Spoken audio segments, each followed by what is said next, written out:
ہندوستان کے ایک گاؤں میں ایک آدمی رہتا تھا جو بہت ہی غریب تھا۔ وہ اپنی گزر بسر خیرات پر کرتا تھا۔ اس شخص کی بیوی عمر میں اس سے بڑی تھی اور نہایت جھگڑالو تھی۔ اس کے ہاتھوں میں ہمیشہ خارش ہوتی رہتی تھی۔ شوہر جو کچھ بھی لاتا وہ اسے کھا لیتی۔ شوہر بیچارہ بچہ کچا کھانا کھاتا اور برتن دھوتا تھا۔ اپنے ہاتھوں کی خارش دور کرنے کے لیے بیوی روزانہ ایک رسی بنتی تھی جس سے روز وہ اپنے شوہر کو پیٹا کرتی تھی۔ بیچارے شوہر کی اس کے ساتھ نہایت بے بسی والی زندگی گزر رہی تھی۔ ایک بار شوہر کسی کام سے دوسرے گاؤں گیا جس میں اسے 10 دن لگ گئے۔ اسی دوران اس کی بیوی نے 10 رسیاں بنی اور اپنے شوہر کا انتظار کرنے لگی کیونکہ اس کے ہاتھوں کی خارش بڑھتی جا رہی تھی مگر وہ نہ آیا۔ آخر تنگ آ کر اس نے رسیاں لیں اور گاؤں سے باہر آ گئی۔ وہاں انجیر کا ایک پرانا درخت تھا۔ وہ اس کے تنے کو پیٹتی رہی یہاں تک کہ ایک کے بعد ایک رسی ٹوٹتی گئی۔ اس طرح اس کی خارش کم ہو گئی اور ہاتھوں کو بہت آرام ملا۔ اس انجیر کے درخت پر بہت دنوں سے ایک بھوت رہا کرتا تھا۔ جب تک عورت اس درخت کو پیٹتی رہی سارا دن بھوت کو سہنا پڑا۔ جب درد بہت بڑھ گیا تو بیچارہ بھوت درد کی شدت سے چیختا ہوا وہاں سے بھاگ کھڑا ہوا۔ راستے میں اتفاقاً بھوت کی ملاقات اسی شخص سے ہو گئی۔ بھوت نے اس شخص سے اس کا نام اور اس کے حالات پوچھے۔ اس آدمی نے اسے اپنا اور اپنے گاؤں کا نام بتایا۔ بھوت نے اس کو بتایا کہ اسی گاؤں کی ایک ظالم عورت نے اسے پیٹ پیٹ کر بے جان کر دیا تھا اور وہ درد کی شدت سے بھاگ نکلا ہے۔ وہ حیران ہو کر اس شخص سے پوچھنے لگا کہ آخر تم ایسے گاؤں میں کیسے رہتے ہو؟ جب اس شخص کو معلوم ہوا کہ وہ ایک بھوت ہے تو وہ کانپتے ہوئے کہنے لگا کہ مالک، جس عورت کی آپ بات کر رہے ہیں وہ کوئی اور نہیں بلکہ میری بیوی ہے۔ وہ ہر روز مجھے مارتی ہے۔ یہ دیکھیے میری پیٹھ پر مار کے نشانات۔ یہ کہہ کر اس نے اسے اپنی سوجی ہوئی کمر دکھائی۔ اس شخص پر رحم کھاتے ہوئے بھوت نے کہا کہ تم اس عورت کے ساتھ کیوں رہتے ہو جبکہ وہ تمہیں روز مارتی ہے؟ تم اس عورت کو چھوڑ کر کہیں دور چلے جاؤ۔ اس کے ساتھ رہ کر تمہیں کیا ملتا ہے؟ میں تو ایک روز بھی اس کی مار برداشت نہیں کر سکا۔ وہ شخص کہنے لگا کہ میں اپنی بیوی کی مار مجبوراً کھاتا ہوں کیونکہ اس دنیا میں میرا اس کے سوا کوئی نہیں ہے۔ میں اور کیا کر سکتا ہوں؟ یہ کہہ کر وہ پھوٹ پھوٹ کر رونے لگا۔ بھوت جو کسی بھوکے شیر کی طرح انسانوں پر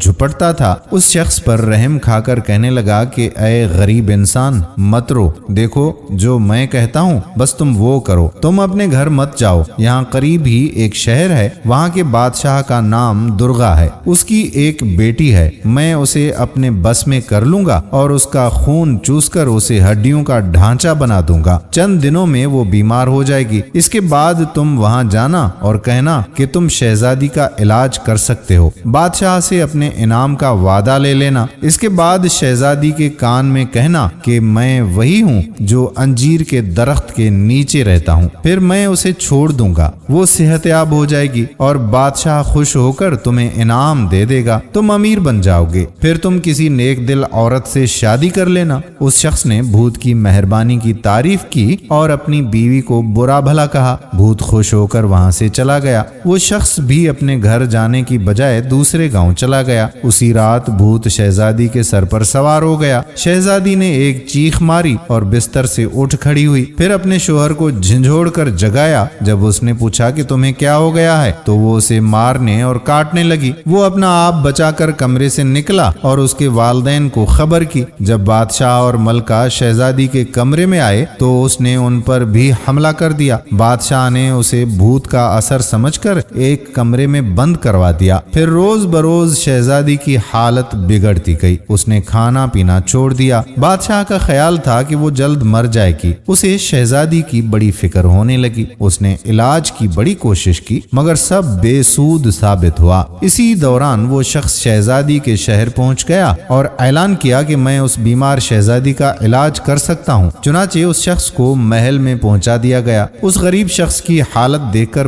بادشاہ حیران ہوا کہ یہ کیسے شہزادی کا علاج کر سکتا ہے۔ اس غریب شخص نے بادشاہ سے کہا کہ اگر وہ شہزادی کا علاج نہ کر سکا تو بے شک بادشاہ اس کی جان لے سکتا ہے۔ بادشاہ نے اس کے دعوے پر بھروسہ کیا اور انعام کا وعدہ بھی کر لیا۔ پھر اسے شہزادی کے کمرے میں لے جایا گیا۔ وہ شخص کمرے میں جانے لگا تو بادشاہ نے اسے ہدایت کی کہ اپنی حفاظت کے لیے کوئی ہتھیار وغیرہ ساتھ لے جائے، مگر اس نے مسکرا کر ٹال دیا۔ پھر کمرے میں جا کر دروازہ بند کر لیا۔ کمرے کی حالت بہت خراب تھی۔ ہر طرف ٹوٹے پھوٹے فرنیچر، ٹوٹے ہوئے آئینے اور پھٹے ہوئے پردے بکھرے پڑے تھے۔ شہزادی نے اس شخص کو دیکھتے ہی اس پر حملے کا ارادہ کیا تو وہ فوراً بولا، مالک میں وہی آدمی ہوں جو انجیر کے درخت کے نیچے رہتا ہوں۔ اس شخص کی بات سن کر بھوت کہنے لگا، ٹھیک ہے میں اب جاتا ہوں اور کسی اور ملک کی شہزادی کے سر پر سوار ہو جاؤں گا، اور اگر وہ تمہیں علاج کے لیے بلائیں تو تم ہرگز مت آنا ورنہ میں تمہیں جان سے مار دوں گا۔ یہ کہہ کر بھوت نے شہزادی کو چھوڑ دیا اور وہ تندرست ہو گئی۔ بھوت کے جانے کے بعد شہزادی بستر پر آرام سے لیٹ گئی اور وہ شخص دروازہ کھول کر باہر نکل آیا۔ پھر بادشاہ کمرے میں داخل ہوا تو شہزادی نے اپنی آنکھیں کھولیں اور کھانا مانگا۔ بادشاہ شہزادی کو دیکھ کر بہت خوش ہوا،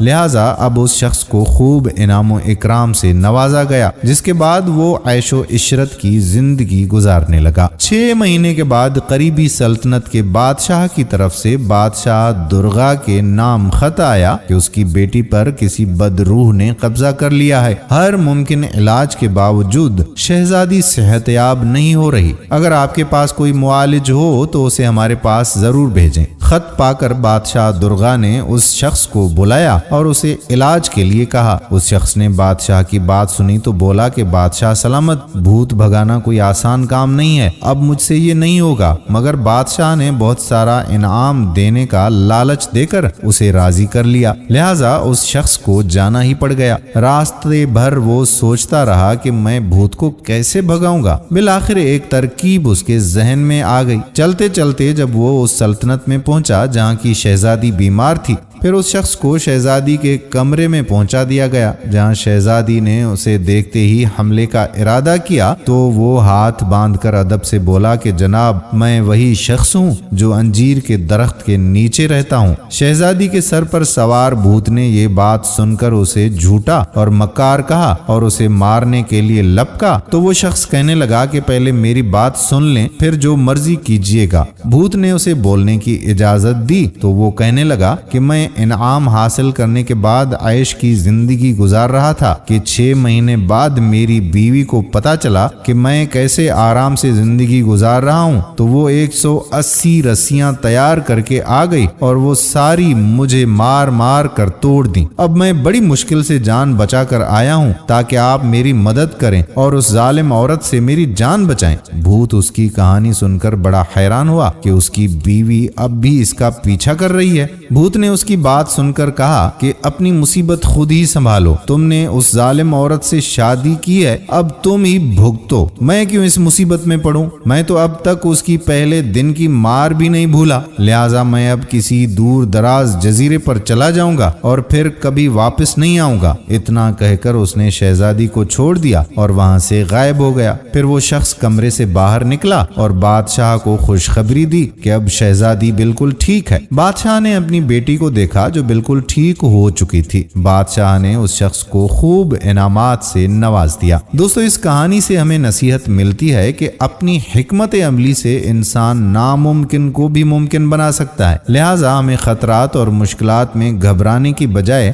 حکمت عملی اور ہوش مندی سے کام لینے کی کوشش کرنی چاہیے۔ کہانی پسند آئی ہو تو اس ویڈیو کو شیئر ضرور کیجیے۔ آنے والی ویڈیو تک ہمیں اجازت دیجیے۔ اللہ حافظ۔